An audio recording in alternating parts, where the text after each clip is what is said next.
안녕하세요, 북스원 카페 여러분. 자, 오늘은 이제 저번 시간에 이어가지고 128페이지 14번 문제를 이제 하겠습니다. 자, 요 한문 사료는 누가 쓴 거냐면 이 홍대용이라는 사람이 있어요. 예, 조선후기 때. 그래서 예전에 한번 잠깐 소개를 해드렸는데 이 홍대용이 쓴 의사문답 관련된 내용이야. 예. 그래서 이게 이제 내용인데 한번 관련된 내용을 읽어보기로 하겠습니다.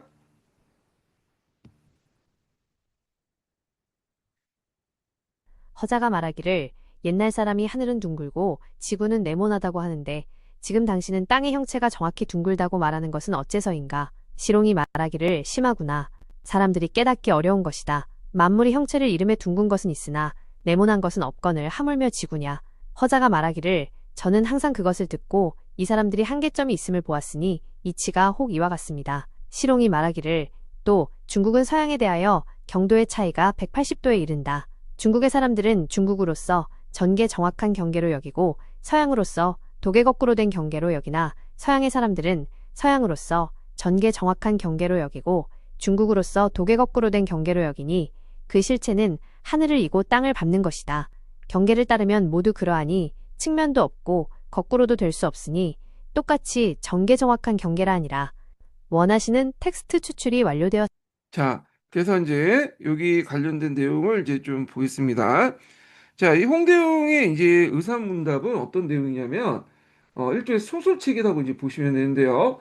북경 여행을 배경으로 해서 의문현상에 숨어 있는 시흥이라는 사람과 조선 그 학자 허자 사이에 대학체로 지금까지 믿어온 이제 그 조선 사대부들의 어떤 고정관념을 비판한 내용이에요. 그래서 요때 이제 서료에 있는 내용이 허전한 이유는 주로 이제 그 질서와 차별 언어가 가득 찬 어떤 성리학적 세계관을 가지고 있는 조선을 상징한 인물이고요. 자, 그리고 홍대영의 어떤 이제 과거 모습, 그러니까 새로운 문물을 받아들이기 전의 모습을 반영하고 있는 캐릭터다. 이렇게 보시면 되겠습니다. 그리고 요 위에는 시롱이라는 인물은 성리학적 세계관을 비판하고 상대적인 어떤 그런 자율적인 세계관을 갖고 있는 그런 사람인데 이 홍대영은 이 시롱의 인물을 빌려갖고 지전설이라는 건 예전에 설명한 것처럼 지구가 자체적으로 이제 회전한다는 그 내용이잖아요. 예. 그리고 우주 무한론, 인간 중심성 사고의 하이간을 이제 비판했어요. 인간 중심 사고와 하이간을 비판했다. 자, 그래서 이제 그 내용 보면 지구는 수많은 행성들로 이루어진 우주의 한 관점을 보면 하나의 점에 불과하고 인간은 다른 생명체보다 우월하지 않는다. 다른 별에도 우주인이 있을 수 있다라고 이제 하는 파격적인 우주관을 제시하고 있죠. 그래서 이제 이런 우주관과 자연관의 어떤 인식은 양반 중심의 어떤 사회 질서의 비판이 이어져요. 그래서 이제 우주 전체적인 질서를 보면 지구는 진짜 하나의 점에 불과하고 그 점에 살고 있는 그 양반이나 상리나 그 노비나 다 똑같은 거 아니에요. 그러니까 이 당시 사회 계획과 신분적 차별을 또 반대하고 이들 입장에서 그래서 교육의 길을 군등이 부여야 된다. 그리고 이제 이런 것들을 주장을 했고요. 그 다음에 더 나아가서 이런 상대주의적 세계관은 성리학적 기본 질서가 되고 있는 하위의 개념을 상대화시켜 버렸죠. 하와 이가 아니라 상대적 개념이고 어디까지나 중심을 둠에 따라서 하와 이가 달 수 있다. 달리할 수 있다는 거죠.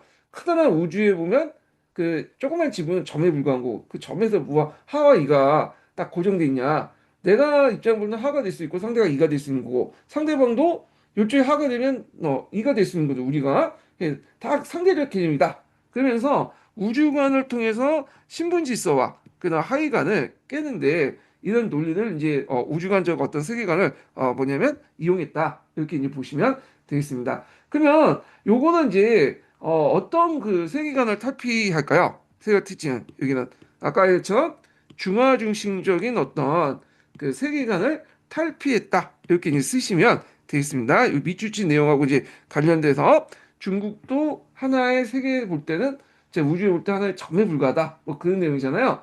자, 그래서 요 내용도 이제 보시면 될 것 같고, 자, 그 다음에 뒤에 넘어가서 15번을 보겠습니다. 15번은 이제 뭐와 관련된 내용이냐면 조선 후기 때 이제 그 서학과 천주교와 관련된 내용이에요. 자, 서학이라는 것은 서양의 학문이죠. 예. 그래서 이제 서학의 이제 큰 테두리 안에 뭐도 들어가 있냐면 기독교도 들어가 있어요. 기독교. 예. 그러니까 서학이 큰 개념이고 기독교가 작은 개념이야. 예. 그래서 이제 서학의 큰 개념 입장 볼 때는 이게 이제 이거에 대해서 시각자마다 좀 다르긴 하지만 우호적인 사람도 있고 그다음에 좀 비판적인 사람도 있죠. 예.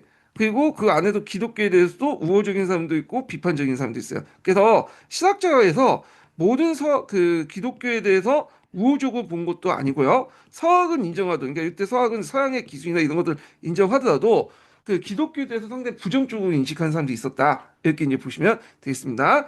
그래서 서학은 이제 서양의 학문이고 서양의 학문 중에 하나가 기독교다. 이렇게 인식을 하고 시면 되고요. 근데 나중에 들어가면 이제 기독교가 계속 타락을 하니까 사람들이 이제 기독교를 이제 뭐라고 하는 서학으로 이제 인식을 이렇게 도식화시켜 버리는 거죠. 예. 자, 하여튼 요 내용을 한번 보겠습니다. 자, 수업 주제는 서학의 유익과 조선 정부의 대응이야. 그래서 이제 학습 목표가 있죠. 예. 그 다음에 도입 부분이 있고요. 그 다음에 전개 부분이 있는데, 그러면 이제 전개 부분 가지고 이제 문제를 한번 낸 것 같아요. 자, 여기 보면 서학 유입의 시대적 배경을 정리한 학습지를 나눠준다. 신학자 이익의 제자 중에 서양 과학 기술에 관심을 두고 서학을 연구한 인물을 등장했다고 설명한다. 이렇게 있는데, 자, 그러면 이제 여기에서 이제 이익에 관련된 서학의 인식을 좀 보겠습니다. 자, 이익은 서학에 대해서 이 서학을 이제 보면 기술적인 측면가 있고 기독교 이런 게 있잖아요. 기술적인 측면을 받아들여야 된다 생각을 한 사람이야. 근데 기독교에 대해서는 상당히 비판적이었어요. 예. 그래서 이게 이제 보기에 기독교는 불교처럼 이때 기독교는 천주교를 얘기해요. 우리가 이제 개신교라고 기독교 생각하는데 기독교의 큰 범위 안에 천주교 있잖아요. 예. 그래서 하여튼 천주교를 불교처럼 허망하다고 해서 상당히 천주교 자체 부정적으로 생각했어요. 뭐 천국 지옥서 이건 그게 받아들이지 못하겠다 이렇게 이제 생각을 했던 거고 그다음에 이익의 제자 중에 그런 생각을 갖고 있는 사람들이 상당히 많았죠. 이 안종복 같은 사람들이고 그리고 이제 서학을 이제 적극적으로 받아들이는 그런 성호 좌파 정도 그런 세력 중에 하나가 누구냐면 정약용이죠. 그 정약용과 그 형제들. 자, 그래서 정약용은 상당히 이제 뭐냐면 그 천주교에 대해서 상당히 좋게 봤죠. 자기 스승과 달리. 그래서 기존의 주자 성리학을 대체하기 위한 새로운 평등선을 꾀하는 과정에서 천주교를 이제 뭐냐면 주목했고 원시 유교인 상제도 천주교의 천주와 마찬가지로 인격신으로서 인간에게 똑같은 영명을 부여하고 인성을 만민평등에 인성의 만민평등을 주장했던 그런 사람인데 이 이제 정약용의 형제였던 정약종이나 정약전도 다 천주교 신자였고요. 정약용도 한때는 천주교 신자였다고 하죠. 나중에 이제 배교를 했지만 그래서 전체적으로 이제 이 성호 좌파 쪽의 사람들은 천주교에 되게 호의적이었다. 요걸 이제 파악을 해두시면 될 것 같고요.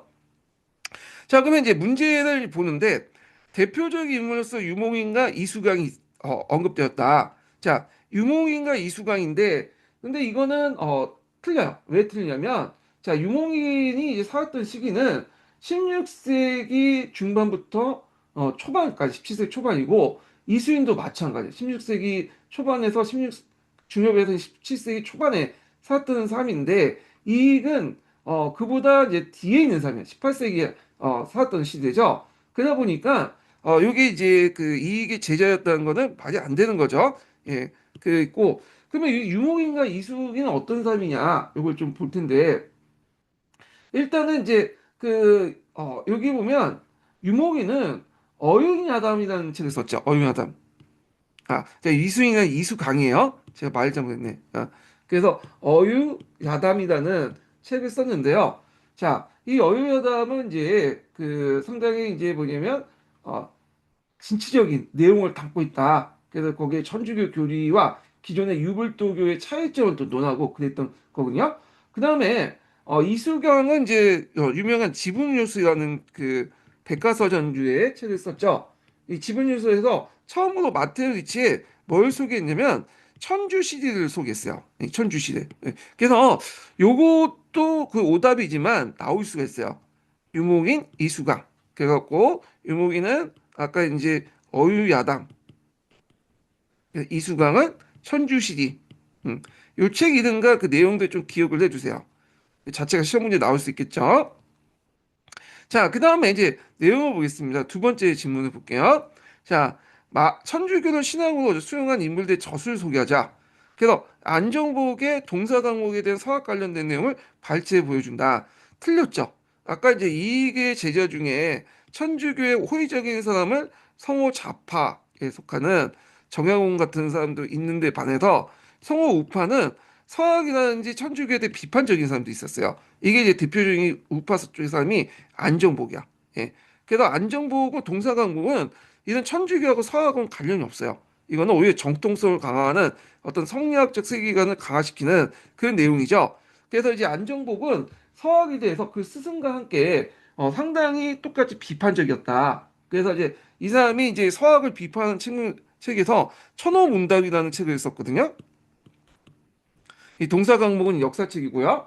그래서 천호문답에서 그 천주교는 후세 지옥 정당 후세에 그 청당 지옥설을 믿기 위해서 현실의 고통을 엮어 현실의 금수세계를 생각하게 하고 세속사를 무시한다. 그래서 이제 내세만 생각하게 한다. 이렇게 해서 상당히 이제 뭐냐면 이익과 함께 성리학에 대해서 상당히 부정적이었다. 이렇게 보시면 되겠습니다. 자, 여기 이제 동사 강목이 나오는데 동사 강목은 되게 중요하죠. 두 번이나 나왔어. 예, 요거까지 합치면 세 번이겠네. 예, 그래서 요거는 뒤에 있으니까 거기에서 한번 또 살펴보기도 하고요. 자, 그 다음에 3번이 뭐냐면 이제 김대건이죠. 김대건이 이제 여기 베이징에서 정식 고용이 된 인물이, 요거부터 해볼게요.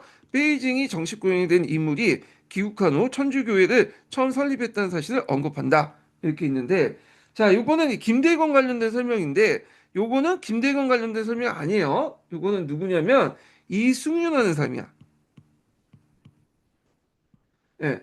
그래서 이승효는 북경에 가서 서양인 그 신부로서 세례를 받았죠. 그래서 귀국 후엔 이벽이나 이간한 정약전 형제들에게 영향을 줬어.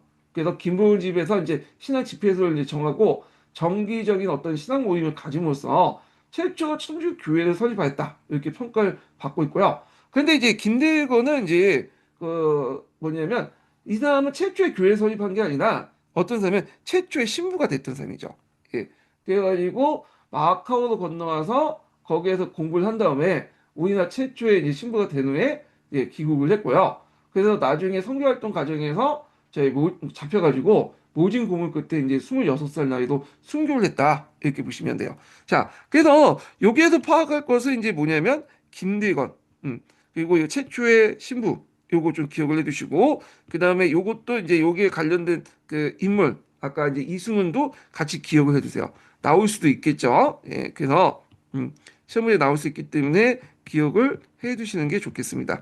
요즘에 이제 이름하고 책 이름 같은 것도 쓰라고 많이 나오니까 외워두세요. 예, 외워두세요. 자, 그 다음에 이제 니을 보면 시내박해가 일어난 원인을 설명한다 이렇게 있죠. 보통 우리가 이제 사대박해라고 해서 이제 천주교 사대박해가 있잖아요. 자, 그래가지고 이제 있는데 그 보면 박해 내용 보면 정조 때 일어난 것이 시내박해요. 이 정조 때. 그리고 이제 순조 때 일어난 것이 신유박해고요. 그리고 현종 때 일어난 것이 기해박해, 병호박해. 그다음에 고종 때 병인박해. 이렇게 있는데, 자, 그래서 이제 그 기회박해가 사대박해인가요? 하여튼 뭐, 그중 병호박해가 빠진 것 같은데, 자, 그래서 이렇게 사대박해가 있는데, 여기에서 얘기한 것은 이제 언제 때냐 보면, 요거는 정조 때고, 지금 지문에서 물어보고는 순조 때 안동 김씨 세력들의 남인을 탄압할 원이라고 그냥 설명하고 있다. 이렇게 있는데, 자, 순조 때 남인 탄압과 관련된 내용은 여러분들 알다시피 뭐예요? 신유박해죠. 신유박해. 음. 그래서 이 신유박해고 요거는 정순환 왕후와 벽파 세력들이 시파 그 천주교인들이 많거나 아니면 호의적으로 생각하는 그런 세력들을 탄압할 때 이제 이렇게 탄압을 목적으로 일으켰다. 그러니까 정치 목적이 상당히 강했죠. 그 과정에서 이제 우리가 이제 뭐 이승연이나 정약종 같은 걸 사용하고 그 다음에 우리가 이제 정약용은 이제 유배를 갔었잖아요. 예. 그래서 이제 요건 틀렸다 이렇게 이제 보시면 될 것 같고요. 잠깐 이제 제가 요거 좀 보여드릴게요. 여기 보면 박해도 있죠. 예, 그래가지고 여기 보면 이제 신유박해가 있고 그 다음에 신해박해가 있고 신유박해가 있고 현종때 기해박해, 병호박해 이런 것들 그 다음에 병인박해 요 박해들을 좀 기억을 해주시면 될 것 같아요. 예, 요거 뭐 이거 나왔죠? 요거 나왔으니까 박해 내용을 이제 물어볼 수가 있어. 예, 그래가지고 이렇게 이제 보시면 될 것 같고요. 자. 그 다음에 이제 여기에서 남인들 탄압했다고 했는데 여기 이제 남인들이 이제 시파들이 많기 때문에 그래요. 근데 시파가 다 남이만 있는 건 아니죠. 그 중에 남이 많기 때문에 그렇게 적어놓은 것 같아요. 예. 자, 뭐 그렇게 이제 좀 보시면 될 것 같고. 자, 그 다음에 그 미은은 이제 보면 5번 볼게요. 자, 프랑스군이 강화도를 침략했다가 정족 상성에서 패배한 후 외교장과 도서를 이제 약탈했던 사실을 소개한다. 자, 요거는 이제 흥성대원군이 이제 관련된 내용인데 천주교 박해를 빌미로 외국 군대가 우리 영토를 침략했다. 문화재를 반출했다. 자, 맞죠? 그러니까 요거는 앞에 이제 얘기한 병인 박해와 관련된 거예요. 병인 박해. 1866년에 일어난 거고 이때 이제 이걸 기회로 해서 프랑스군이 강화도를 갔다가 외교장관에 가서 그 외교장관 도서를 약탈을 했다.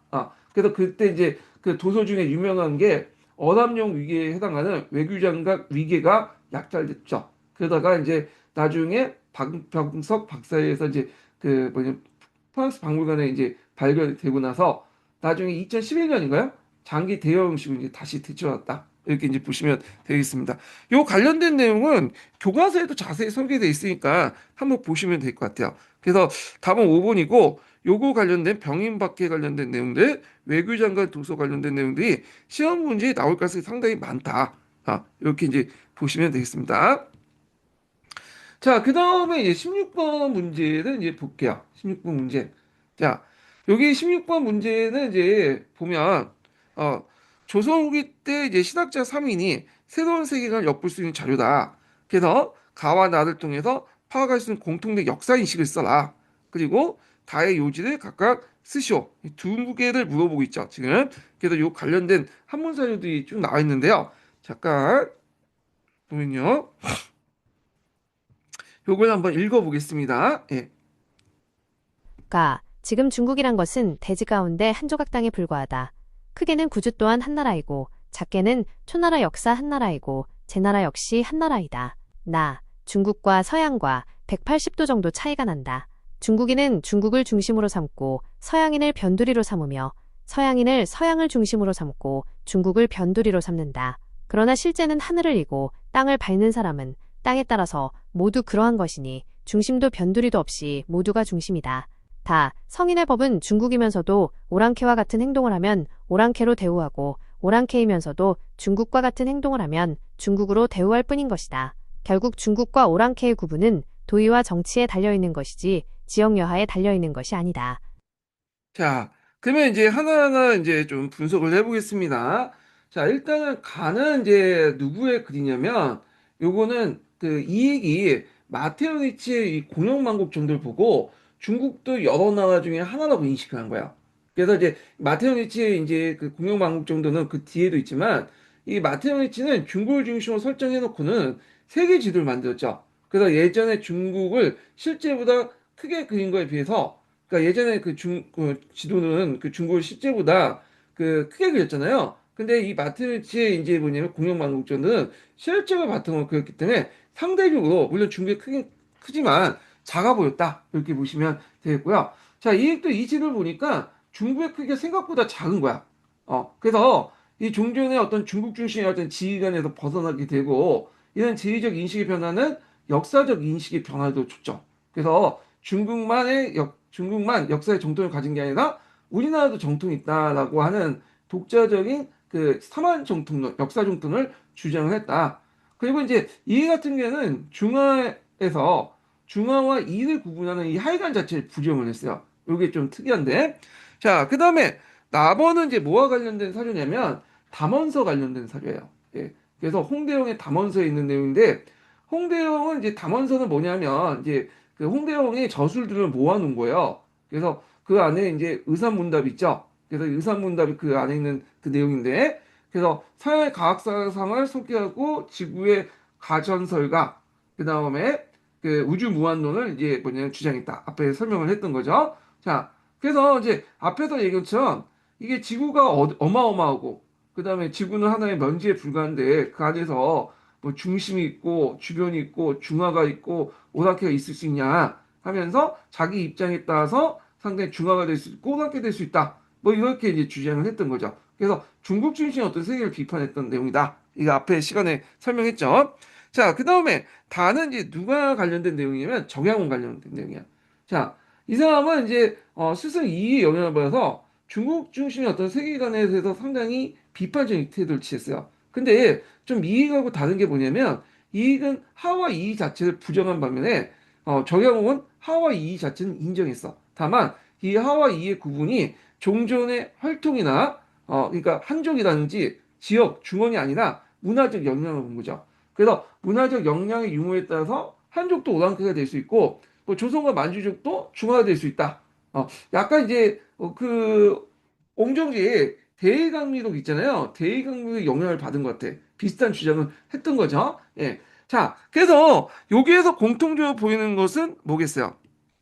그 중국 중심의 어떤 세계관을 부정했다. 역사관을 부정했다. 그래서 우리나라 역사의 독창성을 인식하고 그 중국 중심의 세계를 부정했다는 거고, 그다음 정약용의 그의 요지는 그 중화와 오랑캐 구분한 것이 지역이 아니라 정치와 도의에 따라 구분할 수 있다. 그러니까 상강 오륜이나 유교 윤리를 얼마나 잘 지키냐에 따라서 중화가 될 수 있고 오랑캐가 될 수 있다. 뭐 그런 논리죠. 자, 그래서 이제 이런 내용이고요. 17번도 이제 그 비슷해. 이거에 원래 이제 그 전공 문제고 이게 이제 공사가 이제 한글로 이렇게 번역해 갖고 이제 좀 요약해서 낸 것 같아 보니까요. 예. 그래서 이렇게 했는데 요 내용은 뭐 답이 동일하죠. 예. 아까 이제 했던 거 동일하니까 뭐 중국 중심의 세계를 붕괴시켰다라는 것이 답의 주요 요지고요. 자, 그다음에 18번을 보겠습니다. 이 18번 문제 되게 어려운 문제예요. 이게 10년도 문제죠. 예전에는 말했지만 10년도, 20년도 이 문제는 10년 주기설이라고 좀 할까? 약간 문제가 어려워. 이것도 이제 웬만한 그 기본서 내용 가지고는 풀 수가 없는 거예요. 제가 이거 어디에서 그 근거를 찾았냐면 그때 이제 마테오니치인가? 이 마테오니치의 어떤 관련된 연구 서적들이 하나 나왔어요. 그래가지고 그걸 이제 살려고 하니까 가격이 그때 3만 원인가 4만 원인가 그래. 아, 너무 이게 가성비가 떨어지더라고. 왜냐면 이게 한번 보고 그냥 버릴 서적인데 그래가지고 그 저 교보문고 가갖고 거기 마테르니치 관련된 서적들 전문 서적을 가지고 제가 일일이 그 필기하면서 다 뺏긴 거예요. 예. 사진도 찍으려고 했는데 그 사진도 못 찍게 해가지고 자 그래가지고 일일이 이제 해가지고 답을 제가 근거를 잡아놓은 거거든요. 요즘에는 그렇게 안 하죠. 뭐 AI한테 물어보면 근거까지 다 제시를 해주니까 근데 그때 진짜 힘들게 이제 만든 그 분석을 한 내용이요. 자, 그러면 여기에서 이제 좀 볼 때 지도가 나왔어요. 지도가 이제 마테오니치의 공영만국 전도죠. 이게 1602년에 만들었어요. 17세기 초반 때 만드는 건데, 자, 여기 보면 중국을 그래도 중심으로 뒀죠. 예. 근데 이건 뭐냐면 중국인들의 어떤 이제 뭐냐면 배려를 해준 거죠. 여기 이제 예전부터 중화의식이라는 게 있고 중화의식 떠나가지고 되게 이제 그 나라 지도는 세계 지도에서 중심으로 두잖아요. 우리나라도 그렇고 그래서 중국을 중심으로 뒀는데 우연찮게 뭐 의도하지 않게 우리나라도 이게 중심으로 뒀어. 중국 옆에 붙어 있으니까. 예. 그런데 이제 여기에서 좀 다른 게 뭐냐 하면 두 가지가 달라요. 일단 첫 번째가 천원지방의 어떤 이제 세계관이 안 보인다. 천원지방이라는 거는 정통적인 이제 뭐냐면 뭐예요? 동아시아인들, 동북아시아인들 세계관이야. 그래서 하늘은 둥글고 땅은 네모나다. 이런 게고 그래서 우리가 엽전 볼 때 이런 것들 형상화 시켜놨잖아요. 예. 그래서 이런 것들이 없다는 거. 이거는 없고 지구가 둥근 걸 전제로 했다. 지구 구형체설 이렇게 이제 주장을 한 거죠. 예. 자, 그 다음에 이제 여기에서 이제 을 있고 그 다음에 실책을 통해서 중국을 좀 물론 중국의 나라가 크긴 크지만 세계 여러 나라에 비해서는 그렇게 해도 뭐 큰 건 아니잖아요. 예전에 이따마케 그렸는데 여긴 이따마케 그렸어요. 예. 그래갖고 마테오리치가 이제 황제에게 뭐냐 지도를 보여줄 때 항제가 이 지도를 보고 노할까 걱정했다고요. 왜냐면 예전에 세계 지도, 그러니까 중국 중시 지도는 이따만하게 그렸는데 여긴 요따만하게 그렸잖아. 예. 근데 항제가 그거 보고 그냥 넘어갔다. 예. 그게 이제 알려진 게 후일담인데, 자, 그러면 이제 관련된 내용을 이제 좀 보겠습니다. 1번을 보면 여백의 수육대 해설은 성교의 필요에 따라 편집되었다. 예. 자, 요거는 맞죠. 예. 그래서 마테오 리치는 예수의 선교사였잖아요. 그래서 그의 과학 지식을 전달하는 과정에서 그 중국 지식인들 관심을 끌고 은근슬쩍 이 기독교 세계관을 심어놨어요. 예. 그래서 이 여백의 그 미끼 여기 있죠. 여기는 어떤 이제 그 자신의 어떤 생각을 적어놓은 거야. 그래서 여기는 객관화된 어떤 지도를 제공하고 여기는 어떤 이제 뭘까요? 그런 카톨릭 중심의 세계관. 그래서 이제 그 지구의 중심은 이제 중국 그려놨지만 지구의 전체적 주도자는 누구다? 그 교황이다. 그리고 청동설이 아니라 지동설의 청동설을 주장했죠. 그래서 지구가 중심으로 해서 태양이 돌고 지구가 여기 중심이 있고 그 지구의 중심은 카톨릭에 있다. 뭐 교황에 있다. 이런 식으로 이제 설교를 한 거야.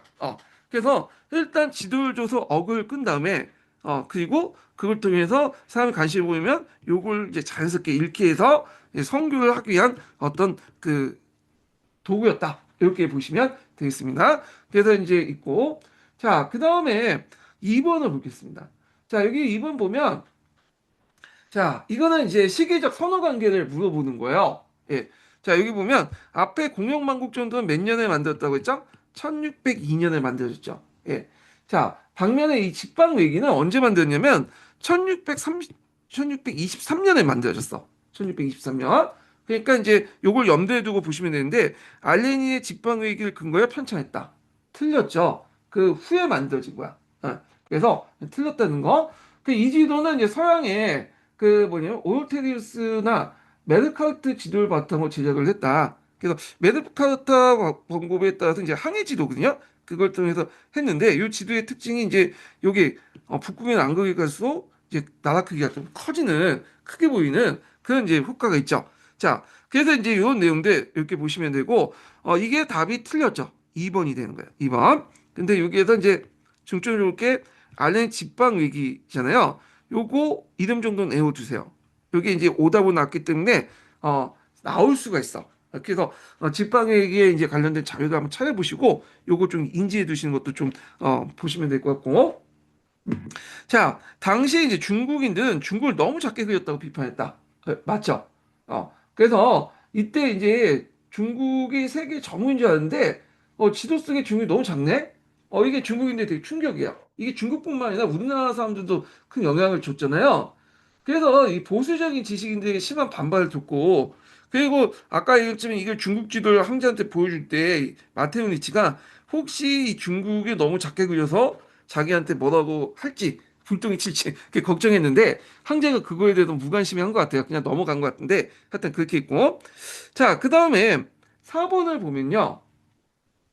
자, 4번 보면 자, 조선과 중국에 관해서 중국 쪽 지식을 근거로 제작했다. 맞죠? 예. 그래서 이 지도는 마테니치 혼자 만든 게 아니야.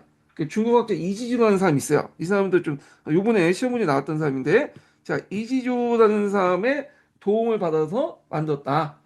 이렇게 이제 보시면 되겠습니다. 그래서 요번에 이제 이지조와 관련된 내용이 이제 시험 문제 나왔죠. 이거 원래 중국사하고 이제 한국사 문제긴 한데 중국사하고 겹쳐 있는 부분이거든요. 예. 그래서 이제 있고 조선 같은 경우에는 원래 조선은 아주 조그맣게 만들었어요. 이게 중국이 요만하면 조선은 진짜 물론 중국보다 작기는 하지만 너무 조그맣게 만들었어. 잘 그려지지 않고. 근데 나중에 이제 중국의 마테운치가 그러니까 마테운치 공영망국 정도가 우리나라에 오거든요.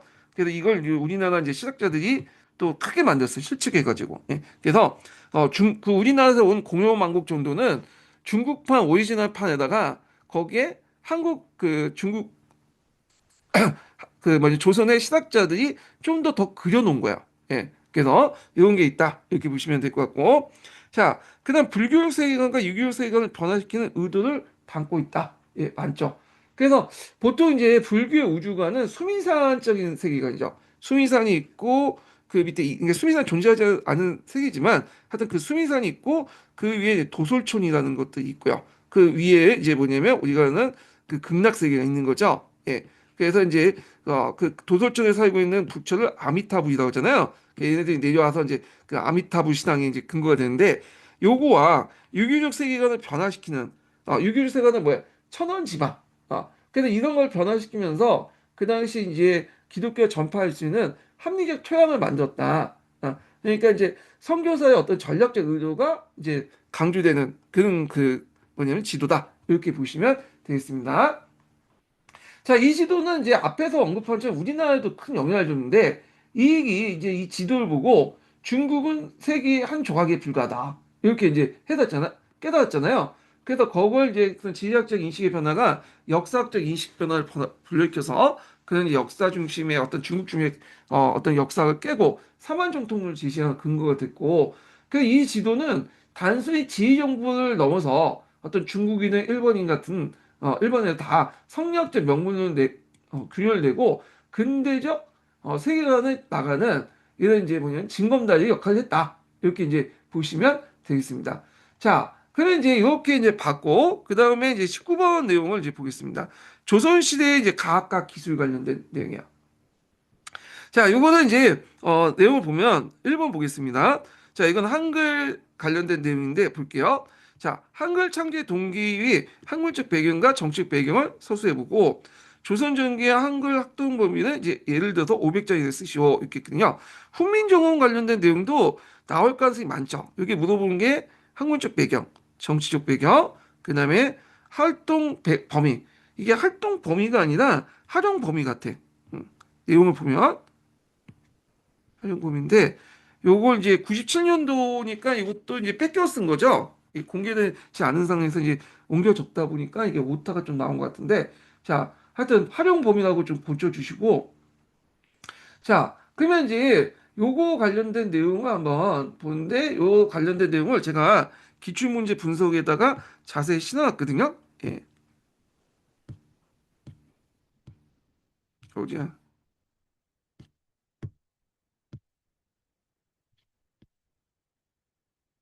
아 잠깐만 하나 건너뛴 게 있는데 요걸 건너뛰었다. 어쩐 좀 이상하다 했다.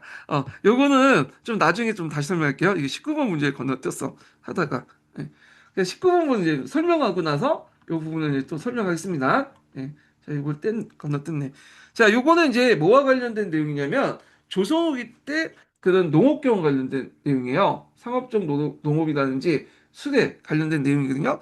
문제가 답답 형식으로 간단하게 나왔고, 뭐, 문제가 그렇게 어려운 내용은 아니에요. 예. 그래서 이제 요걸 이제 좀 읽어보고 그 다음에 한번 좀 보겠습니다. 예. 가 밭에 심는 것은 곡식뿐이 아니다. 모시, 삼, 참외, 오이와 온갖 채소, 약초를 심어 농사를 잘 지으면 그 이익이 헤아릴 수 없이 크다. 서울과 큰 도시 주변의 파, 마늘, 배추, 오이밭에서는 신무의 땅에서 수만 전의 수입을 올릴 수 있다. 경세유표. 중국에서는 재물이 풍족할 뿐만 아니라 한 곳에 지체되지 않고 골고루 유통된다. 이는 모두 잣으로 쓴 이익이다. 중략. 조선에서 영남 아이들은 새우젓을 모르고 관동 백성들은 아가위 열매를 절여 간장을 대신하고 서북 사람들은 감과 귤을 분간하지 못한다. 바닷가에서는 생선을 밭에 거름으로 주는데 이게 서울로 오면 한 움큼의 한문을 하니 어찌 이렇게 귀하게 된 것인가. 열알기. 자, 그러면 문제는 이제 풀어보겠습니다. 자, 요게 가에 나타난 농업 경영 때 써라. 요 내용 있죠? 자, 요거는 이제 조선 후기 때 이제 그 상업적 농업 관련된 내용이에요. 그래서 농업 생산력의 발달 자체가 어떤 이 긍정적인 측면이 있지만 또 농촌사회 양극화를 불러일으켰잖아요. 그래서 보니까 모내기 등은 노동력을 덜게 된 농민은 또 강작하게 되고 일본 농민은 또 분농촌의 성장했지만 경작지를 얻지 못한 이제 도시로 나간 영세 상위 경작지를 못한 사람들은 도시로 나가 그 영세 상위 되거나 임노동자를 전락하여 떨어진 농민들이 되게 많았거든요. 그래서 이때 이제 많은 도시 인구들이 들어오면서 그 도시 인구를 먹여 살리기 위한 또 이런 농업이 발달되기 시작해요. 그래서 그 당시 도시 주변에 상업적 농업이 발달되면서 그 당시 이제 그 시장에 판매할 수 있는 어떤 상품 작물을 재배하기 시작하죠. 인삼, 연화, 담배, 채소 같은 상품 작물을 재배하는데 그 이유가 뭐냐면 벼농사보다 높은 소득을 올릴 수 있기 때문이죠. 그래서 또 이를 통해서 또 분홍충을 성장한 농민도 있었다. 자, 그래서 요 내용들 관련된 것은 상업적 농업이다. 상업적 농업이고 그리고 이제 상업적 농업을 통해서 부를 축적한 경영 분홍가 연결돼서 좀 보시면 될 것 같고요. 자, 나는 이제 열알기니까 뭐야 이거는 박지원이 쓴 거죠. 박지원이. 그래서 박지원이 이제 중국에 갔더니 수혜를 많이 이용해서 서로 간의 물자를 이제 뭐냐면 이렇게 하는데 이동하는데 우리나라는 수혜를 사용하지 않죠. 예전에 한번 얘기를 했을 거예요. 우리나라는 조선 초기 때 명이 너무 말의 요구를 이제 공납을 요구하니까 그걸 차단하기 위해서 군마 외에는 일부러 사육하지 않았어요. 그러다 보니까 먼 거리는 이제 선박을 통해서 운송하지만 짧은 거리는 육류는 주로 이제 뭐냐면 지게라든지 이런 걸 통해서 한 거야. 그러니까 많은 물건을 내 집까지 이렇게 수송할 수 없죠. 이러다 보니까 이제 그 물자가 유통이 안 되는 거야. 물자가 유통이 안 되니까 서로의 생산품들이 유통되지 못하다 보니까 뭐냐면 다른 지역에서는 A는 부족한데 B는 많고 또 B는 부족한데 A는 맞아서 이런 이제 뭐냐면 그 상황이 나타난 거죠. 자, 그래서 요 관련된 내용을 이제 보시면 되고 요게 기억에 들어갈 것은 수레라고 쓰시면 수레. 음. 어려운 문제는 아니에요. 이거 예전에 기출에 나왔던 거야. 기출 재판이다. 이렇게 보시면 될 것 같고. 자, 그 다음에 이제 앞에 못했던 거 있죠? 네. 제가 이제 건너뛰고 하려고 했던 그 한글 관련된 내용을 보겠습니다. 아까 이제 학문적 배경, 정치적 배경, 활용 범위와 관련된 내용인데요. 자, 요거는 이제 뭐냐면 여러 측면에서 볼 수 있는데 일단 그 학문적 배경은 그 당시 이제 중국과의 이제 학문적 교류를 통해서 의문학 같은 것들이 이제 들어오게 돼요. 그래서 특히 이제 세종이 이 의문학에 되게 박학다식을 했거든요. 그래서 세종이 주도하돼서 그리고 그 밑에 이제 왕자와 공주를 이제 자신의 조교 삼아갖고 자기가 직접 만든 거죠. 우리가 이제 그 한통 같은 경우에는 집현전 학자가 만들었다고 했는데 이건 잘못된 거예요. 한글은 직접 만들었어. 이거는 조선왕조 실록에 나와 있어요. 예. 그리고 집현전 학자들은 그거에 대해서 이제 나이가 많은 학자들은 막 반대를 냈죠. 채말리 같은 사람도 이제 어떤 반대를 냈고 그래서 이제 이걸 하면 중국이 어떻게 생각하겠냐. 근데 일부 젊은 학자들, 신숙주나 이런 사람들은 옆에 도와줘서 훈민정음 어대 같은 걸 만들었잖아요. 그건 나중에 이제 한글을 창제하고 나서 세종이 그거에는 주석서, 오늘날 보면 해설서 같은 걸 옆에 만들어줬다. 그 정도 이제 이해를 하시면 되겠습니다. 자, 그래서 이걸 만들어서 뭐 하려고 하냐? 일단 백성들과 소통을 하려고 했죠. 소통을 하고, 그리고 백성들 교화시키려고 했어. 그래서 이 교화가 상당히 중요해.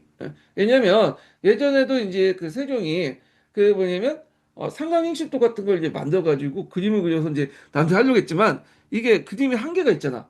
그러다 보니까 교화수단으로서 이제 한글 창제에 사용했다. 이렇게 이제 보시면 되고 그럼 조선 전기 때 활용 범위가 뭐냐? 일단은 여러 가지 활용했죠. 한글 보급을 위해서 용비어천가나 원인천강지국, 석포상저, 금강경 언해, 농사직서 같은 걸 활용했었어요. 초창기 때는 불교 경전을 이제 언해를 했어요. 왜냐면 그 유학자들 반발이 너무 크다 보니까 그런 건데 16세기 때 들어와서는 이제 그 뭐냐면 소학 어뢰 같은 이제 뭐냐면 이런 그 유교 경전도 번역해요. 그러니까 사림들은 유교 경전을 보급해 갖고 이런 걸 통해서 이제 자신의 어떤 농촌 장악을 강화시키려고 예전에 얘기를 했잖아요. 그 외에도 이제 간단한 하급 관리의 선발 시험, 그러나 요거 훈민정음 보기도 하고 그다음 일반 백성들에게 국가 시책을 알리기 위해서 또 이용을 하기도 하고요.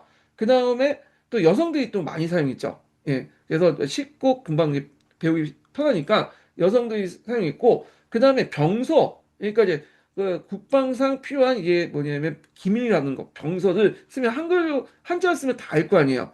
예. 근데 한글로 쓰면 잘 모르는 사람이 많겠죠. 그 외부에 이제 이런 것들 유출을 안 시키기 위해서 이런 군사적인 어떤 보안상 이유로 병서나 기밀 문서를 한글로 제작했다. 그 외에도 양반들도 많이 사용했어요. 우리가 이제 양반들은 뭐 한자만 알고 한글을 모르는 걸 생각하는데 일단 양반 자제들이 이게 뭐냐면 한문을 떼기 전에는 한글을 알아야 돼. 왜냐면 한글에 은과 혼을 붙이면 은과 뜻을 붙이면 금방 이해를 할 수 있잖아. 근데 그러지 않고 이제 구두로만 이렇게 전달하고 하면 까먹는단 말이야. 학습 효율성이 떨어지겠죠. 그래서 일단은 천자문이나 뭐 이렇게 간단한 것 배울 때는 거기에다가 한글로 응과 뜻을 적고 그 뭐냐면 그 밑에 있는 이제 어린애들이 이렇게 열심히 공부해가지고 금방 익힐 수 있도록 이렇게 했다. 그렇기 때문에 양반들도 뭐냐면 한글 알고 있었다 기본적으로. 다만 잘 쓰진 않았죠. 자, 그래서 이제 요 내용을 쓰시면 될 텐데 그 외에도 여러 가지 이제 내용이 나올 수 있어요. 그래서 이제 요거는 이제 논술 형식으로 문제 내기 때문에 이렇게 낸 것 같아. 그래서 제가 기출문제 분석에다가 여기 적어놨으니까 요거 참조를 해주시고 자, 2번을 보겠습니다. 2번은 이제 조선 초기 때 이제 뭐냐면 과학사 관련된 내용. 선종 전후로 해갖고 초기에 이제 과학 기술이 상당히 발달이 됐거든요. 예. 그 이유는 이제 왜 그러냐? 고려 후기 때 이 당시 그 몽골족의 영향을 많이 받았잖아요. 그래서 몽골족들이 이제 서역의 어떤 과학 기술이나 이런 것들 전달해주면서 이런 기풍들이 세종 때까지는 이제 있었다.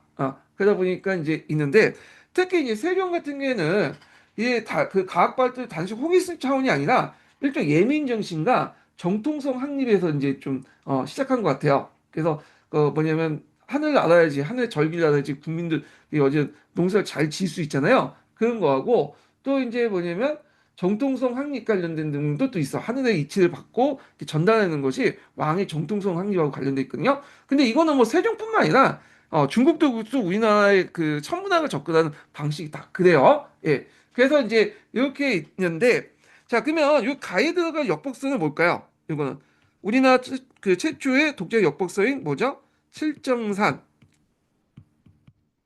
그 칠정산은 우리나라 최초로 서울 기준으로 천체 운동을 계산한 역법서다. 그러니까 예전에는 북경을 기준으로 했잖아. 그러니까 북경이 이제 기준하다 보니까 문제가 생기죠. 경도가 다르잖아요. 그러다 보니까 15분 정도 늦나 빠르나 그 정도 이제 제가 알고 있는데 자, 근데 이제 우리나라의 어떤 기준에 따라서 했다.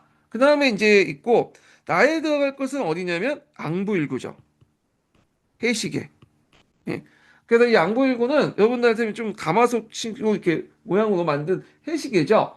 그래서 백성들을 위해서 종로거리나 설치해서 우리나라 최초의 공중식이다. 이렇게 이제 보시면 될 텐데. 자, 그러면 이제 그 관련된 내용을 이제 또 질문을 보겠습니다. 자, 1번을 볼게요. 1번. 자, 1번을 보면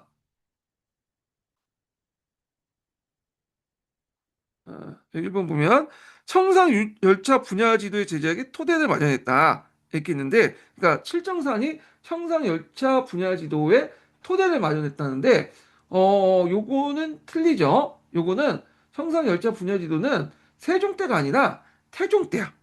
태조 때야, 태조 때. 태조 4년이죠. 요게 이제 몇 년이냐면 1395년이에요. 그러니까 태조 4년이면 조선이 막 건국할 때잖아요. 예. 그러니까 안 돼요. 예. 일단 그 압식이죠. 그렇지만 이제 오답을 또 분석할 때 요 청상 열차 분야 지도 일종의 천문도죠. 이게 이제 되게 중요해. 예전에 이제 임용 그 수능 기출에 나왔고 물어볼 수 있어. 요걸. 그래서 청상 분야 열차 지도는 어떻게 이제 만들어졌냐 하면 그 당시 이제 그 평양에서 고구려 천문대 각석이 발견됐죠. 고구려 천문도가 이제 천문학이 발달됐는데 천문도 각석, 그러니까 그 각석은 뭐냐면 바위에다 그 돌에다가 천문도를 이제 적어놓은 거야. 예, 새겨놓은 거죠. 자, 그래서 이제 이성계가 이걸 뭐라고 해석하냐면 이건 조선 공부의 정통성을 이제 하늘 명을 받아서 했다 하면서 이렇게 해서 이제 뭐냐면 크게 기뻐했다고 그래요. 예. 그래서 이제 이렇게 좀 기억을 해주시고요. 그래서 이거는 칠정사 토대가 된 게 아니고 그 뭐냐면 태조의 왕권의 정당성을 마련해서 천문도를 만들었다. 이렇게 이제 보시면 되겠습니다. 이게 태조 때 만들었고 태조 이후에 여러 왕대 또 여러 버전들이 있어요. 예. 그래서 하여튼 청산 열차 분야 지도도 시험이 나왔고 그 의도 또 좀 기억을 해두시면 되겠습니다. 그래서 요거는 뭐 그 있고 그래서 답이 금방 나왔죠. 1번. 자, 그다음에 2번을 보겠습니다. 자, 그 조선에서 독자적인 간증어 천문자를 수록했다. 예, 맞죠? 그래서 이제 칠정사는 그 당시 그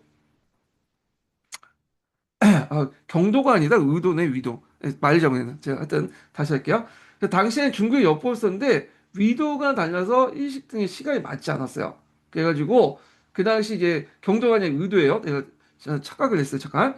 그래서 이제 원나 수신력을 바탕으로 명나 대통령을 참고해서 이제 만들었거든요. 이 네 편은. 외편은 그 이스라엘 여권 해외력을 이제 바탕으로 만들었다. 이렇게 이제 보시면 될 텐데. 그래서 중국과 아라비아 역법을 융합시키는 그 역할을 했다. 이렇게 이제 보시면 되고.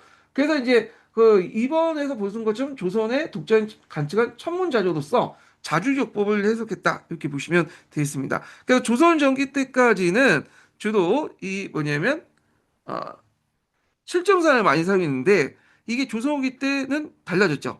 이게 뭐죠? 시연력이죠. 시연력. 예, 요번에 기출문제 나왔죠.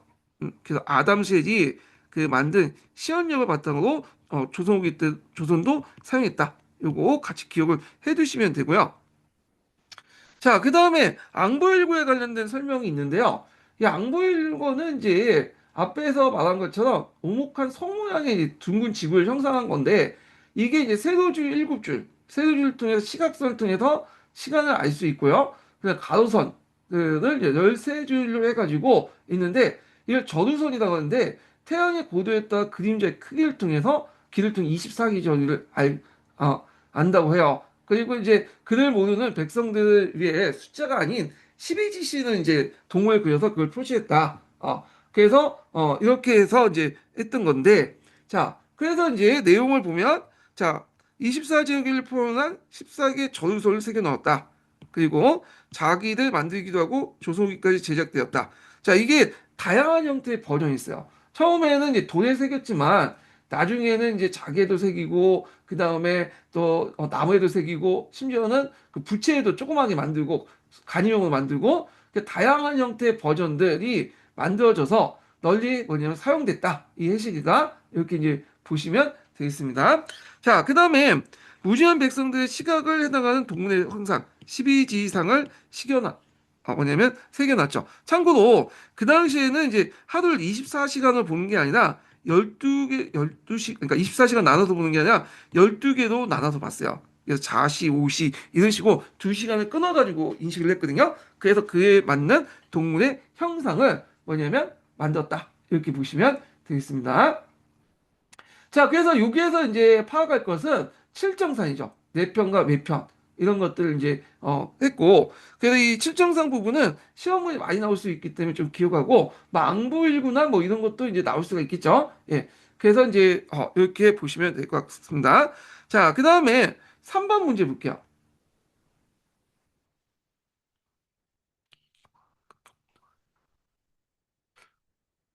이렇게 보면 3번을 보면, 자, 보기의 문헌 중에 상업적 농업을 주장한 것은, 이렇게 이제, 보면, 자, 여기에서 이제 이거는 뭐 그렇게 어려운 문제는 아니에요. 조선 전기와 조선 후기 때 이제 내용을 이제 보시면 될 텐데, 조선 전기 같은 경우에는 어떤 성리학적 사관이 좀 강해서 농법에도 이런 성리학적인 어떤 이제 그 내용이 많이 들어가 있어요. 그래갖고 대표적인 이제 그 내용이 농사직설이죠. 농사직설. 그리고 또 농가 집성도 이제 그 영향을 받죠. 이거는 이제 조선 후기 때긴 하지만 이게 이제 17세기 때 신석이 쓰인 거죠. 그래서 이것도 이제 뭐냐면 기존의 농법을 개선하면서도 좀 약간 이제 지주의의 승인 안에서 뭐 이양법, 경종법 같은 기법의 어떤 전파 그리고 뭐 어떤 이제 주제학적 사고 방식, 뭐 백성들 교화시키겠다, 뭐 그런 내용이 들어가 있어. 그래서 요거는 농가 직선은 농사 직설의 뭐냐면 그냥 새로운 버전판 이렇게 보시면 돼요. 자, 근데 그 간홍소추와 우소는 좀 달라요. 이거는 이제 시답자들이 이제 관련된 내용이죠. 그래서 이제 간홍소추 같은 경우에는 이제 그 박지원이 이제 썼던 건데 잠깐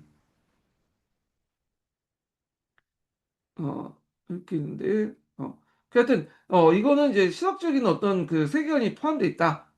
이렇게 이제 보시면 될 것 같고, 그 다음에 이제 우서도 이제, 있죠. 우서는 유선이 쓴 거죠. 문단체 형식으로 구성된 건데, 중국과 우리나라의 문물을 비교해서 전반적인 개혁을 제시했다. 토지제도 개혁보다는 농해 상업적 경영이나 기술 혁신 이렇게 제공했던 거, 박지원의 가능성초도 아까 마찬가지로 이게 이제 뭐냐면 농업 생산력 이런 것들 기술적 측면 이런 농업 교육 그러니까 얼마나 효율적으로 농업을 짓냐. 그래서 요거는 이제 성리학적인 어떤 것을 탈피한 것들이고 농업 경영의 합리화와 관련된 것들이다 이렇게 보시면 돼요. 그래서 간헐적하고 그 당시 이제 뭐냐면 우소도 시험에 나올 수 있어. 예, 이거 두시면 되겠습니다. 그리고 농가직선도 나올 수 있겠죠. 농사직선은 많이 나왔어. 그 뒤에 계속 나와요. 그래서 이제 일단 여기 있고 답은 2번이다. 이렇게 이제 보시면 되겠습니다. 자, 그 다음에 아, 4번을 이제 볼게요. 4번을. 자, 4번은 이제 그 조선시대 때 이제 뭐냐면 그 농서 관련된 내용이야. 아니, 조선시대 농업 방법과 관련된 내용인데, 자, 농업 방법과 농사 직설과 관련된 내용이에요. 예. 그래서 보겠습니다. 다음 글을 읽고 기획의 책을 이름을 쓰고 니은의 삽종법의 구체적 내용을 10자 이내에 쓰시오. 자, 이 농법이 피하도록 한 이유를 20자 이내로 쓰시오. 이렇게 있거든요. 자, 조선시대 때 들어오자 중국의 농소를 참고해서 우리의 농업 기술을 체계화된 농소를 만들려는 움직임이 일어났다. 자, 이러한 노력이 열매를 맺어서 우리의 독자적인 체계적인 농서를 추려냈는데 이 책은 15세기 때 고유 국왕의 명에 따라 간찬된 것이다. 이 농서는 벼의 그 재배법을 수경법, 강경법, 삽종법 세 가지로 나눠 설명했는데 삽종법은 농가에 매우 위험한 재배법이 피하도록 했다. 이렇게 했는데 자, 이 책은 이제 딱 보시면 알겠지만 뭐야? 독자적인 농법 책이니까 이게 이제 그 15세기 초 세종의 명을 받은 농사직설이죠. 예. 농사직설. 농사직설에서는 그 당시 이제 쌀 재배법을 세 가지로 나눴어요. 하나가 수경법. 수경법은 이렇게 물을 이제 가둬 놓고 그냥 뿌리는 거야. 이걸 이제 정확하면 수경지파라고 하죠. 수경지파. 그다음에 건공법은 맨 땅에 뭐냐면 그 뭐냐면 씨앗을 뿌리는 건데 이걸 경경지파라고 해요. 지파. 예. 그래서 있고 그다음에 이항법도 있어요. 그래서 한전농법 이항법 중에 건항법이라는 게 있어요. 이게 많이 사용했다고 이제 그심 어디야? 거기 갑자기 생각이 안 나네. 하여튼 그 어떤 책에 이제 적어놨더라고요. 예. 그 신특강, 거기에다가. 그래서 여기도 이제 그 건강 집하고 있고, 그 건강 건항법이라 해서 이항법과 결합된 그 방식이 있고요. 그 다음에 이제 삽종법은 물을 가다 놓는 거는 똑같은데, 그냥 뿌리는 게 아니라, 모를 일단 키운 다음에 옮겨 심는 방법이죠. 이걸, 이항법이라고 하죠. 이항법. 그래서 있는데, 조선 전기 때는 요 이항법이 널리 보급되지 않았어요. 왜? 저수지가 별로 없기 때문에. 그래서 고려 후기 때 이항법이 들어왔지만 널리 보급된 시기는 언제 때냐? 조선 후기 때라고 보시면 돼요. 조선 후기 때 수의 시설이 어느 정도 갖추고 나서 했던 거고요. 그 당시에는 주로 이제 뭐냐 수경 지파라든지 경경 지파 요게 이제 좀 많았다. 이렇게 보시면 되겠습니다. 그래서 기획의 책의 이름은 이제 뭐냐면 동사직설이고요. 그 다음에 여기 삽종법의 구체적 내용을 10자 이내 쓰시오. 모를 길러 옮겨 심는 방법. 일명 이항법이라고 하죠. 이항법. 아마 이항법이라는 말을 이제 대신에 삽종법을 쓴 것이 이항법이라고 하면 이제 좀 답을 좀 알려주는 그 느낌이 있어갖고 그런 것 같아. 근데 이항법은 정부가 그렇게 이제 권장하지 않았거든요. 왜냐면 우리나라 수의시설이 별로 없기 때문에. 그래서 조선전기에 수의시설이 부족했기 때문에 이렇게 이제 쓰시면 되겠습니다. 자, 그래서 이항법 관련된 내용은 그 뒤에도 계속 나와요. 예, 농사직설과 이항법 내용은. 그래서 이제 파악을 해두시면 되고. 자, 5번 문제를 이제 보겠습니다. 5번 문제. 자, 이 5번 문제는 뭐와 관련된 내용이냐면 농사직설이야. 농사직 서문 관련된 내용이죠. 그래서 요거 관련돼서 한번 책을 읽어보겠습니다. 지문을. 잠깐만요. 이게 맞나? 어, 이게 내가 좋은 일단은 요 관련된 내용이 6번에도 나오거든요. 그래서 6번의 가지문하고 5번의 이 지문이 동일해. 그래서 일단 요 6번의 가지문이 저 자세히 나왔으니까 요걸 한번 읽어볼게요. 예. 일단 요거부터 한번 읽고 하겠습니다. 두 개 다 같이 읽겠습니다. 6번하고 이제 그 5번하고 6번하고 같이 이제 보시면 될 것 같아요, 예문을. 가, 농사는 천하의 대본이다. 예로부터 성왕이 이를 힘쓰지 아니한 사람이 없었다. 중략, 태종께서 일찍이 유신에게 명하시어 옛날 농서로서 절실히 쓰이는 말들을 뽑아서 향언으로 주주를 붙여 판각판각해 반포하도록 하여 백성을 가르쳐서 농사에 힘쓰게 하셨다. 우리 주상전하께서는 명석한 임금을 계승하여 정사에 힘을 써 더욱 민사에 마음을 두셨다. 오방의 풍토가 같지 않아 곡식을 심고 가꾸는 법이 각기 마땅함이 있어 옛글과 다 같을 수 없다 하여 여러 도의 감사에게 명하여 주연의 노농로농들을 방문토록 하여 농토에 이미 시험한 증언에 따라 갖추어 아뢰게 하시고 중략 그 절실하고 중요한 것만 뽑아서 찬집하여 한 편편을 만들게 하고 제목을 it이라고 하다. 농사 외에 다른 설설은 섞지 아니하고 간략하고 바른 것에 힘을 써서 사냐의 백성도 환히 쉽사리 알도록 하였다. 벼 품종에는 이른벼와 늦벼가 있다. 경종법에는 물갈이 향명은 수살미, 마른가리 향명은 건살미와 이가 있다. 제초하는 법은 대체로 같다. 중략, 온, 버는 물이 있는 논을 선택하되 비록 가물어도 마르지 않는 곳이어야 한다. 2월 하순부터 3월 상순 사이에 갈 수 있다. 논마다 10분의 1은 모를 기르고 나머지 10분의 9는 모를 심는다. 예. 자, 이렇게 보겠습니다. 제가 아까 계속 경도하고 위도하고 착각을 해갖고 잘못 얘기한 것 같은데, 경도가 시간선이에요. 예, 아까 처음 말할 때 맞아. 근데 이제 제가 지금 대본을 그 AI도 보는데 AI가 이게 이 위도라고 했고, 내가 잘못됐나 생각해갖고 찾아봤는데 경도 맞아, 경도. 내가 맞아요. 예, AI가 좀 잘못 설명했어. 예, 하여튼 일단 보겠습니다. 제가 지금 그 이번 주 저번 주부터 계속 강의 대본을 짜가지고 AI를 통해서 이제 그 보면서 살 붙이는 식으로 강의를 하고 있는데 보다 보니까 이게 얘가 가끔씩 실수를 하네. 저도 제가 맞는데 경도 맞는데 왜 이렇게 얘는 위도라고 할 때는 경도 맞아 찾아보니까. 예. 하여튼 경도도 이제 수정해 주시고 자 그러면 이제 내용을 이제 좀 보겠습니다. 자, 여기 보면 이제 앞에 설명한 것처럼 농사직설의 서문 관련된 내용이잖아요. 그래서 이제 있는데 자, 요 내용을 전반적으로 보면 그 농사직설이라고 볼 수 있는 게 뭐냐? 자, 오방의 풍토가 다르다. 그래서 중국 농서가 우리나라 기후에 맞지 않은 걸 인식했다는 점이고, 그러니까 농로를 직접 찾아서 했다. 그러니까 농로라는 것은 이제 노비를 의미한 게 아니라 나이 많은 농부를 얘기하는 거죠. 그래서 이론적인 책보다 현장 전문가의 어떤 실전적인 경험을 중시했다. 뭐 건물 취지의 태도를 볼 수 있고 그 다음에 요게 이제 또 단서를 이제 농사짓수를 할 수 있는 게 정초와 변호문이라는 이름이 나와요.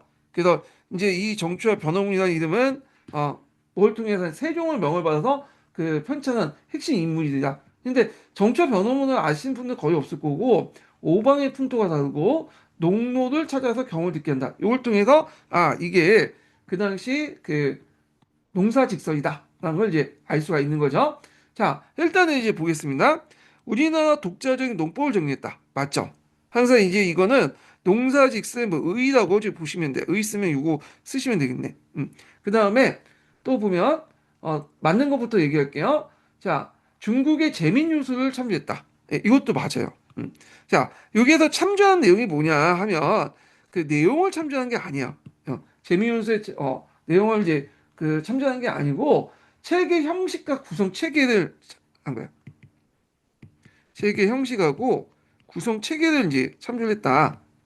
그래서 이렇게 이제 보시면 되겠습니다. 그 내용을 참조하는 게 아니라 형식과 구성 체계를 참조했는데 그 당시에 이제 중국의 어떤 이제 이런 것들이 표준이다 보니까 이런 것을 뭐냐면 참고해 갖고 썼다. 근데 내용은 별개다. 이렇게 기억을 해 두시면 되겠습니다. 자, 그 다음에 이제 답이 금방 나오죠. 2번이고 오답을 한번 보겠습니다. 자, 농업과 잉여, 축산과 양잠에 관한 내용을 수록했다. 자, 요거는 뭐와 관련된 내용이냐면 조선 후기 때 서해구의 임원 경제지. 음. 그 다음에 자, 홍반선의 삼림 경제인 거야.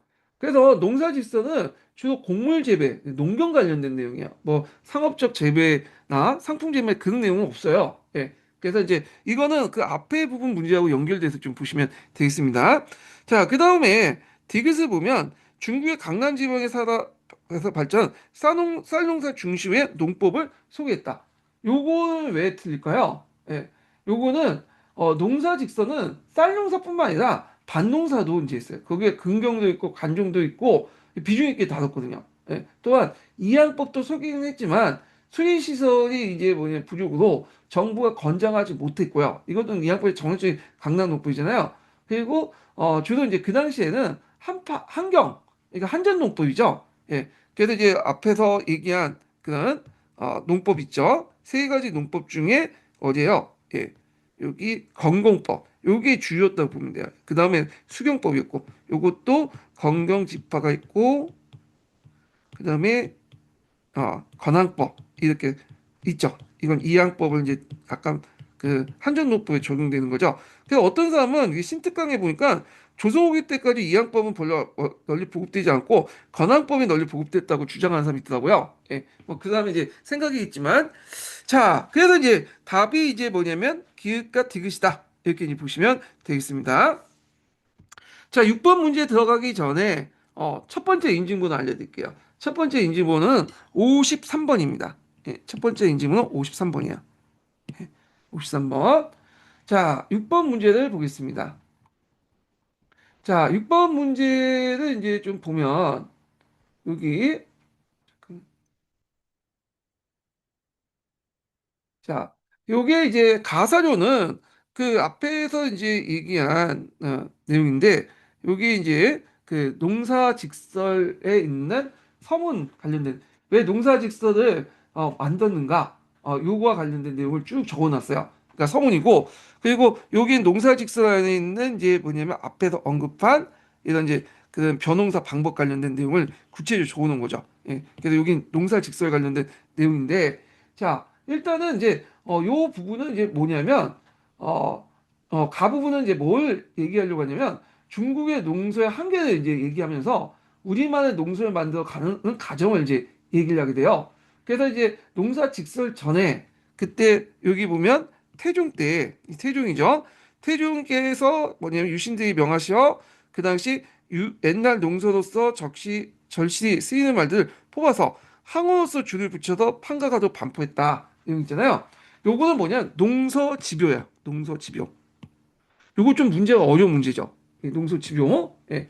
그래서 그 당시 이제 그 고려 말기 때 이렇게 도입된 농상집요를 바탕으로 해서 그걸 이제 이게 하복 중심의 농법이 돼서 우리 풍토에 딱 맞지 않아요. 그래서 태종 때 이걸 뭐냐면 농상집요를 뽑아서 발췌해 가지고 번역한 것이 뭐냐면 농서집요인데 요때 번역한 문자가 항원이라고 하는데 이건 이두라고 보고 있어요. 이두. 예, 이두 문자 있죠. 그래서 이제 이렇게 이제 보시면 되겠습니다. 그래서 농서집요는 검색해 보면 또 하나 나와. 중종 때 농서집요도 있거든요. 근데 이건 아니고 요때 농서집요는 태종 때 만들어진 거다. 농산집요를 뭐냐면 발제해서 만든 거다. 이렇게 보시면 되겠습니다. 그래서 요게 옛날 농서는 뭐겠어요? 옛날 농서 농상집요죠. 예, 중국 농서인 농상집요. 요것도 외워두세요. 이것도 시험 문제 나올 수 있으니까. 자, 그래서 이제 있고, 그래서 이제 뭘 만들었냐? 우리나라의 어떤 이제 여기 보면 쭉 나오죠. 단서도 쭉 나오죠. 동료 방목토하고 그런 것들 쭉 나오는데, 그러면 여기는 뭐는 농사직설. 이렇게 쓰면 돼요. 농사직설 서문 내용이야. 앞에 얘기했던. 어. 그래서 이제 그 당시 있고, 자, 그래서 이제 이런 그 중국 농법이 아니라 이제 우리가 땅에서 평생 지은 어르신들 찐 노하우를 이제 뭐냐면 정리한 책이다라는 서문에 어떤 내용이 들어가 있다. 이렇게 보시면 되고. 자, 그 다음에 농사직설의 이제 두 번째 내용을 보면 자, 종류가 나오죠. 종류가. 그래가지고 이때 이제 여러 종류가 나오는데 자, 여기 그 종류는 앞에서 언급했던 내용도 있죠. 여기 섭종법, 수경법, 경공법 관련된 내용들이 쭉 나와요. 그리고 여기에서 이제 있고 그 다음에 여기 디귿에 들어갈 내용은 뭐냐? 경공법 다음에 설명한 그 내용은 그 뭐냐면 이양법이죠. 이양법 또는 삽종법이라고 하는 것을 이제 얘기를 하고 있죠. 예. 그래서 이제 이항법은 이제 여기 보면 장점과 단점을 쓰라고 했잖아요. 일단 장점은 뭐냐면 잡초를 뽑는 김매기가 훨씬 쉽죠. 무대에다가 심기 때문에 이 무대에 이제 잡초가 좀 약하잖아요. 그러니까 집밥보다 되게 효율적이다. 노동력 절감을 얘기할 수 있고, 그다음 보리와 벼의 이목작도 가능하고요. 왜냐면 모판을 이제 옮겨 심을 때까지 그 논에다가 보리를 심잖아요. 혼자서 넓은 땅을 붙이는 강작도 가능해요. 예. 그래가지고 일단은 추석이나 이양할 때만 약간 그 인력 필요하고 나머지는 이제 뭐냐 크게 인력 필요하잖아. 왜? 김매기 잘 안 하니까. 자, 이런 노동력 절감과 생산력 증대 측면에서 쓰시면 될 것 같고요. 단점은 앞에서 언급한 것처럼 물이 많이 필요하죠. 예. 그 가뭄에 되게 취약해. 자, 그 다음에 그렇기 때문에 그 당시에 수익성이 부족한데 그것이 감이 들면 농사 통째로 망칠 수 있어. 예. 근데 특히 우리나라에 이제 이게 맞지 않는 게 뭐냐면 중국은 이제 강남 지방을 중심으로 해서 연중 고르게 비가 내리는데 우리나라 같은 경우에 특정한 시기 뭐 6월에서 7월, 8월까지 쭉 비가 내려. 예. 그러다 보니까 비가 계속 새죠. 지하도 새잖아. 그러니까 이걸 가다 놓을 수 있는 저수지가 있어야 돼. 근데 저수지가 없는 상황에서 그걸 만들면 완전히 이제 가뭄 때는 이제 팍상 망하는 거죠. 예. 그래서 보라든지 제어 이런 것들이 이제 필수적으로 있어야 돼. 이것이 많이 만들어진 것은 나중에 17세기 때 들어오니까 17세기 때 일반화되었다. 이렇게 기억을 해두시면 되는데 문제는 그렇게 어렵지 않아요. 그렇지만 이런 문제들 틀리면 이제 완전히 나간다. 학교권에서 이렇게 이제 보시면 될 것 같고 자, 그 다음에 이제 또 볼 게 뭐냐면 그 다음 문제를 좀 보겠습니다. 조선시대 예술과 관련된 내용을 좀 볼게요. 예술. 자, 이 문제는 이제 조선시대 해야사 전개에 관련된 내용인데, 조선시대 해야사는 크게 두 개로 나눌 수 있어요. 예, 하나가 이제 뭐냐면, 그, 하원하고 문인하고 이렇게 나눌 수 있는데, 자, 하원하는 도화소 소속의 하원들이 궁중인이나 중신의 초상, 왕의 어진, 산수화를 그렸고요. 문인하는 이제 관료와 문인들이, 그, 심의 삼아 그린 그림이에요. 그래서 있고, 자, 그래서 이제 그 내용을 한번 보겠습니다. 자, 여기 바르게 설명한 거니까 이제 볼게요. 자, 일단 1번 보면 15세기 때 진취적이고 발랄한 시대적 분위기를 반영해서 사군자가 뛰어난 화가가 배출했다. 자, 이거는 15세기 때가 아니라 16세기 때요. 16세기 때 그 당시 이제 그 뭐냐 자연 속의 서정적인 아름다운 개성 있는 화풍이나 선비들의 정신 세계를 이제 표현한 사군자가 이렇게 등장했고요. 15세기 학풍에서 유명한 거는 주로 이제 뭐냐면 문이나는 강의 안에 고상간수가 있어. 고상간수. 고사간수도. 예. 그래서 이제 고사간수도 뭐냐? 선비가 수면을 바라보면서 무형무상의 어떤 잠겨 있는 모습들 그려 있는 그런 것들이에요. 예. 그래서 이게 있고 하원화의 대표적인 것은 안견에 몽유도운도가 있어요. 몽유도운도. 예. 그래서 이 안견이 이제 안편대군의 꿈을 이야기 듣고 그린 거죠. 신선에 거주하는 이상적인 세계를 낭만적으로 몰살했다. 이렇게 이제 보시면 되겠습니다. 자, 그래서 이제 이거는 16세기 학풍이라는 걸 좀 기억을 해 두시면 되고, 자, 그 다음에, 2번을 보겠습니다. 자, 그래서 16세기는 간결하고 호방한 필추로 자연 속에 파묻혀 깊은 사색에 빠진 인간의 내면 세계를 그려냈다. 자, 이거 틀렸죠? 앞에 이제 고상간수도와 관련된 내용입니다. 그래서 요거는 틀렸다. 이렇게 이제 보시면 될 것 같고, 자, 3번을 보면 17세기 산수화가 유행했으며 이게 틀렸죠? 김명국은 일본 하단에 영향 끼쳤다. 네, 맞죠? 그래갖고 그 당시에 이제 그 관련된 17세기 상수와 관련된 건데 이때 대표적인 화가가 김명국, 이징, 뭐 조석 이런 사람이고요. 김명국이 쓴 이제 대표적인 그 그림이 뭐냐면 달마도, 설종 기로도 같은 것도 있어요. 예. 그리고 또 통신사도 일본 파견하면서 그 일본 하단에 큰 영향을 줬다. 이렇게 이제 보시면 되겠습니다. 예. 자, 그 다음에 그 19세기 때 진경산수화가 등장하면서 신용국에 의해서 해야사의 절정기를 이뤘다. 맞죠? 진경산수화는 우리의 그 풍습, 우리의 모습을 그리는 거잖아요. 예전에는 저 중국의 모습이나, 그다음에 그 이런 상상도를 많이 했죠. 중국의 모습을 이제 상상해서 그렸는데, 우리의 산화를 직접 눈에 보이고, 눈에 보고, 본 것을 직접 그리는 진경산수화가 이제 등장을 했던 거죠. 자, 그래서 이제 이때 등장한 김홍도, 이 사람들이 되게 유명하고, 신용도 이제 뭐냐면, 일종의, 산수화는 아니지만, 산수화도 많이 그렸지만 이 사람은 또 뭘로 유명하냐면 또 이런 그 뭐라 그럴까요? 그 당시에 이제 좀 약간 포르노 같은 그런 추나 같은 걸 많이 그렸죠. 그래서 여성의 모습을 많이 그렸어. 그리고 인간의 성적 욕망을 되게 적나라하게 그렸다. 이렇게 이제 보시면 되겠습니다. 자, 그래서 이제 해양사 관련된 내용인데 저도 이게 전공한 사람이 아니잖아요. 그래서 그냥 대충 이제 찾아서 얘기를 해드린 거고요. 틀린 내용도 있을 수 있어요. 제가 이걸 전공한 게 아니기 때문에 예, 미술사 관련된 전공하신 분들이 좀 있잖아요. 그래서 제가 이제 은미책 카페도 이제 운영을 하고 있는데 그 가끔씩 이제 미술분이 올려오시는 물어보는 게 있는데 미술사 관련된 내용을 물어보더라고. 근데 미술사 관련된 내용은 진짜 역사 전공하는 사람들 일반 전공하는 사람 접근하기 어려워. 그래가지고 되게 심도 있게 물어보고 또 음악도 있다 보니까 음악사도 물어봐. 음악사는 뭔지 몰라. 그래서 그걸 따로 전공하신 분들이 있더라고요. 근데 이런 문제는 나오기가 좀 힘들겠죠. 여기 전공하신 분들이 별로 없어, 우리나라에. 아니, 그러니까 없다는 것보다는 그 출제자분 중에 미술사를 특히 이제 전공하신 분이 없는 것 같아, 보니까. 예. 그래서 안 낼 것 같고, 그래서 그냥 이런 게 있구나 하고 보시면 되고요. 다만 이제 거기 이제 그 누가 한능검인가? 한능검에서는 요런 이제 미술사 관련된 내용들이 좀 나오더라고요. 그래서 뭐 이런 사진 그림 같은 것도 보여주면서 물어보거든요. 그래서 지금 제가 말로만 설명하는데 그 인터넷 검색을 통해서 그림도 한번 같이 봐주세요. 그냥 그래서 기출 중심으로 그냥 받으시는 것도 그냥 될 것 같아. 예, 깊게 공부할 필요 없고. 자, 그 다음에 또 이제 조선시대 역사서인데 요건 진짜 중요하죠.